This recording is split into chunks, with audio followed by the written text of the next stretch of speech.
I know that son you're talking about, that I could tell just drummed up some emotion for you. I know he passed. My heart as a father, my heart absolutely goes out to you. But it does seem like it's something you're comfortable talking about, his legacy and how he influenced. And I know he worked at the Gary Sinise Foundation for a while. So talk to me a little bit about what is his legacy and how did he influence in his time at the foundation, the work that you guys are doing. Yeah, his name's McKenna Anthony Sinise. Everybody called him Mac, and he's named after my wife's brother, one of those Vietnam veteran brothers that I spoke of. Her oldest brother was a two-tour Vietnam veteran, West Point graduate, highly decorated guy. He died, unfortunately, of cancer himself in 1983 as a lieutenant colonel. But I have no doubt. There's no doubt in my mind that Mac would have been a four-star general. I mean, that's no doubt. I've met four-star generals that he taught at West Point. Two very good friends of mine, General Mike Scaparrotti and General Vince Brooks. When I met them initially, I said, "You went to West Point. What year?" And they told me the year, and I said, "Did you know Mac Harris?" And both of them, when I had told them, each of them, that, their faces just lit up, and they just started rambling on about how great Mac was and how much they learned from him and everything.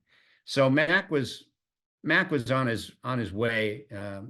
Unfortunately, we we lost him. But our son, I remember calling my wife up when she was pregnant with him and saying, I know the name that we should call our son, and we should name him after your brother." And so we named him McKenna, and everybody called him Mac. He started drumming when he was 9 years old. I bought him a drum set, and he started banging on the drums, and he could play like almost immediately. He could put it together. And that's not every kid can do that. Coordinate the hands doing different things and the feet doing different things, but he could do it, and he picked it up quickly and studied all through high school. Had high school bands. Went to USC Music School. He was a superb drummer when he got to music school, but when he got there, he wanted to branch out and just do all kinds of things in music. So he started songwriting and composing and learning piano and guitar and conducting. He wanted to write for film, and he started doing all of that, in college, and he learned uh, quite a bit. And then, after college, he went on the road with various bands, drumming overseas, and he went to the Philippines and Europe and Asia and all around this country, drumming and everything. I kept trying to get him to come and work for the foundation because he was getting a little tired of being on the road. And he was also, he, his tailbone was really starting to hurt him. He thought he had had a bicycle accident where he kind of bruised or fractured his tailbone or something. So he started carrying this cushion around, like he'd go to the movies and sit on a cushion, or go to a restaurant and sit on a cushion, because it was getting hard for him to sit, and therefore it was getting hard for him to play drums. Um, little little difficult. So I said, why don't you put your toe in the water and come and work for the Gary Sinise Foundation a little bit? And he had been reluctant, to come and work for Dad and everything like that. But there was a point where he wanted something new and wanted something different and he wasn't being fulfilled the way he wanted. And so he came to start work at the Gary Sinise Foundation in 2017, February of 2017, and he just fell in love with it. He loved it and wanted to do everything he could for the foundation. And part of what he would do was, he'd give tours of the foundation, and he'd tell my story there, which that the story of the foundation is how it ended up getting there was all this stuff that I talked about that came before the foundation. So he learned all that history, and he would give tours. And in fact, after he died, I got this wonderful, amazing note from David Bellavia, who is a Medal of Honor recipient from an action in Iraq. And David's a friend of mine. And he had come to the foundation at one point for a visit, and I wasn't there. I was out of town. So I said, Mac, take care of David and show him around, give him a great trip. So after Mac died, I got this amazing note from David about what that day meant to him and how much he loved Mac that day. That meant so much to me. And Mac was meeting a lot of people. He was engaging with them. He was happy. But that tailbone started to become a problem, so much so that he was having trouble sleeping. And we eventually sent him to my wife, had some spine surgeries, and we sent Mac to her spine surgeon, and he called me up and said, Mac has a tumor on his tailbone. And I jumped in the car and went down to his office where Mac was, and they showed me the scan, and it was that big, wrapped around his sacrum. And it's a tumor. It's called chordoma. And if you look it up, you'll see that it's a very, very rare tumor, maybe 300. It's a 1 in a million kind of cancer. So maybe 300 something, just 330 people in the US are diagnosed every year with this. That's not a lot. About 70% of the time they can remove the tumor and it's cleared, it's gone. But 30% of the time it will come back and recur and spread.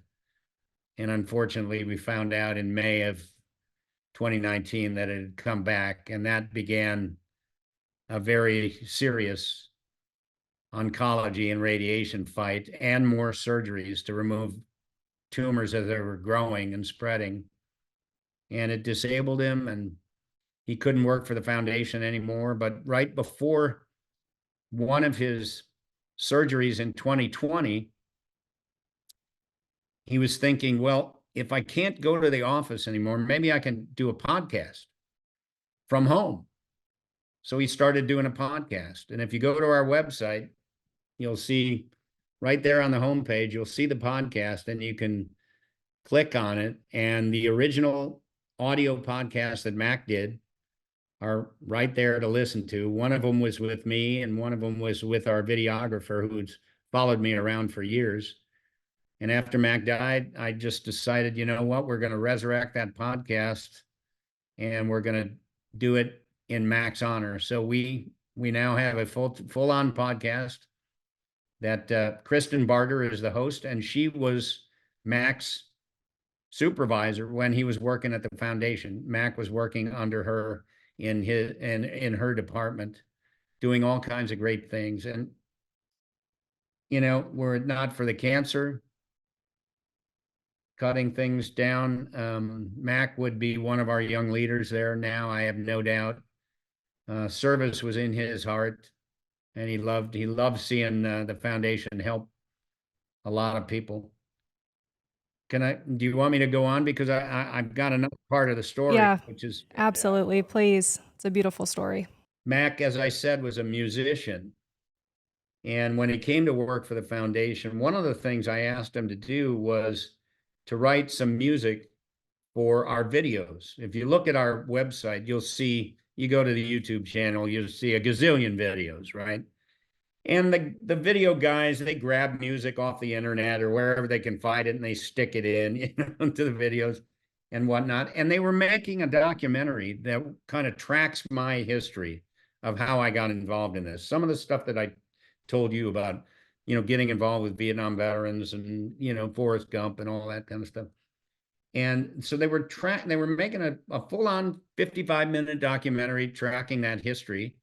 And I suggested, Mac, why don't you write music for the documentary? So he wrote about 75% of the music that's used in the documentary while he was working at the Gary Sinise Foundation, and he would do it on his computer with all his programs, and he had all the samples of the cellos and the drums and the bass, and he could create all the music right there on his computer and just write it all. So he wrote all this beautiful music that's used in the documentary. And after he got so sick that he became very disabled, he was disabled from the chest down. He could still move his arms, but he had no feeling from here down. Couldn't walk, was confined to a hospital bed, or we'd have to put him in something called a Hoyer lift, where you put this kind of this sort of, I don't know what, I can't think of what it's called, but you put it underneath him, and then you strap the sides to the Hoyer lift, and you crank it up, and it can lift him out of the bed and then put him into the wheelchair. And so we would put him in the wheelchair here and there, take him places, that kind of thing. So he wasn't playing music, obviously, wasn't playing drums, kind of wasn't thinking about music for a little while because he was fighting cancer. He was trying everything he could think of. And I was sort of the air traffic controller through the whole thing, trying to deal with the doctors, trying to deal with the drugs, figure out the hospital appointments.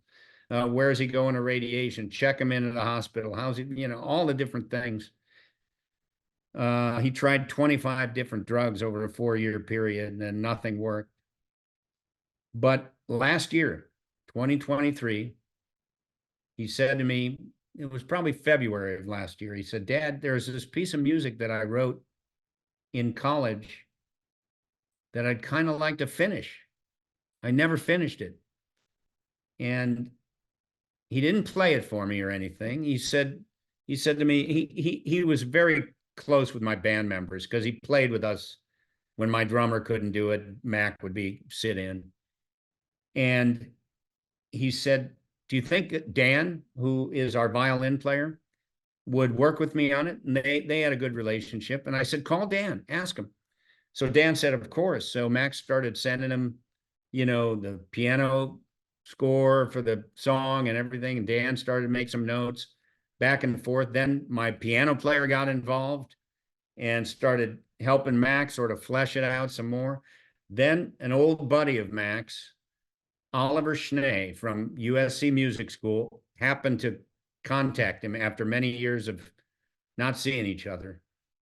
He came over and said, and they started talking, and Mac played him this piece of music that he's working on and asked Oliver if he would help him finish it.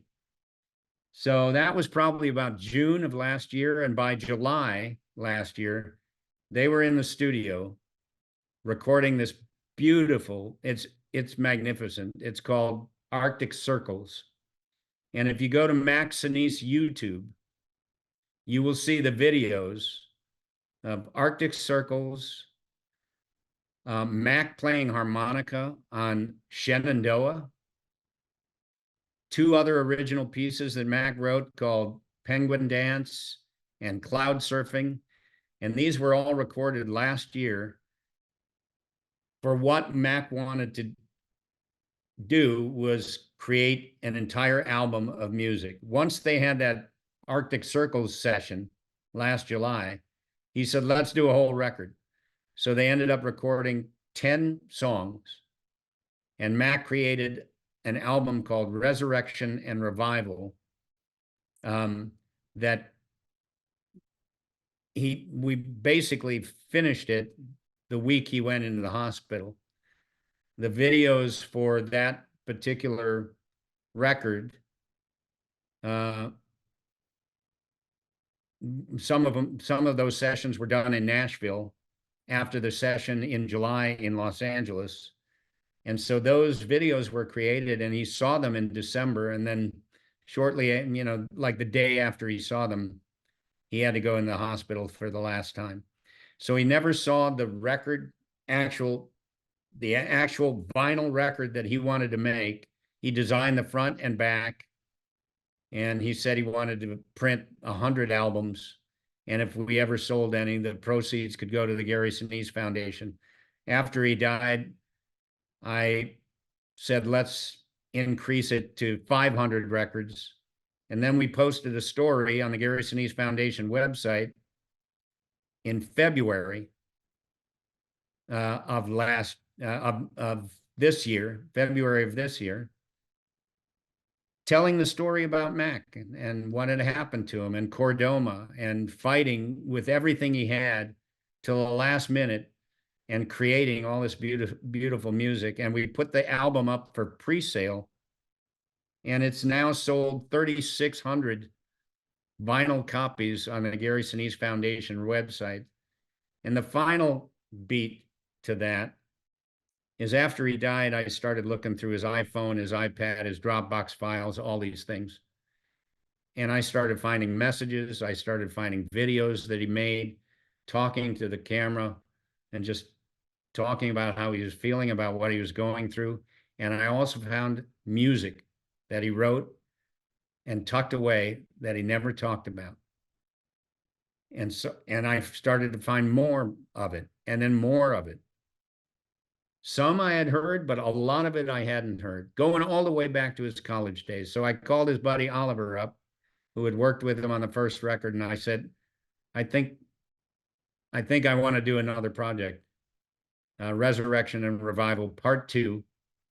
So we finished all the recording for that. It's a double vinyl album with 2 discs, and it'll officially be available on the Gary Sinise Foundation website on November 10th, which is Mac's 34th birthday. Wow. I mean, what a way to go out as a hero too. I mean, for him to be making music, which is something I can just tell from you telling his story that was near and dear and a love of his. For him to be doing that literally until the day he died is just an absolute inspiration. And then I feel speechless just to hear you tell that story, because it's so inspiring, and just a cool representation of a way to battle and like you said, battle until the very end. So I really appreciate you telling that story.